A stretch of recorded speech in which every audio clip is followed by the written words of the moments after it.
बासिंदा मु काली आज्ञा एपटे दे जाइली बाइक रे जाऊ जाऊ पड़गली से आज बाइक गड़े गड़े जाऊँगी ये रास्तार एमती हाल है आज्ञा पंको महरम पकईदे पड़े आम गाड़ी फाड़ी सब पोती जाऊँगी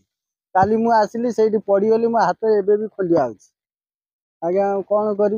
ये रास्ता एमती निम्नमानर कम करके पलैंती रास्तार जदि भल कि बोल्डर पड़ी महरम पड़ता बाली पड़ी पड़ता एमती हाल हो न मु अनुरोध करुँची केमती रास्ता को बोल्डर पड़ी महरम पड़ी ये रास्ता कामटा भल हम से सरकार को अनुरोध करुँची समस्या देखुं पूजा गोटे अच्छी करबू आम 3 थर पड़िलु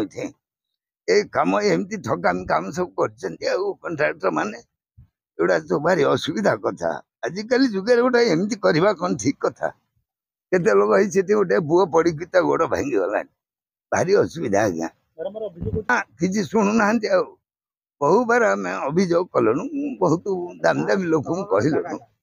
तुम कहूँ कहीं शुणुना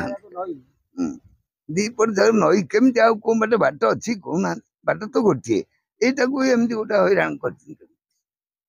ये गले 3 वर्ष है ना यातायात करने तो टोटाली काम करने प्रस्तुत नुहति कहीं आज वर्षे है पोल हो रही टोटाली पथर पुराणा पथर आनी पकई दे जाऊँगी से पटू आणिकी से टोला एवं आम पचार सकाले पचारू कहले तुम जीआरएस पाक जाओ तुम आम आम करूँ आमर कम ठीक ओके होम पंख तुम ताड़ी जो साइड पकईच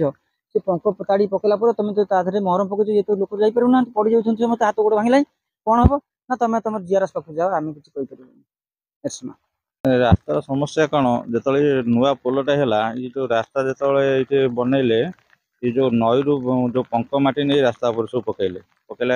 किसी दिन बाद सुखीगला महरम आनी पकईदे रास्ता तो मन को महरम पकईला पंक फाटीगला रास्ता जावास लोक साधारण लोक हैरान होती गाड़ी पड़ुं भल मंद कर कहला सी कहते जीआरसी तुम जनाओ आउ तुम सरपंच जनाओ आम किसी बुझीपारूँ आम जी कम था से करदे चली आम किसी कह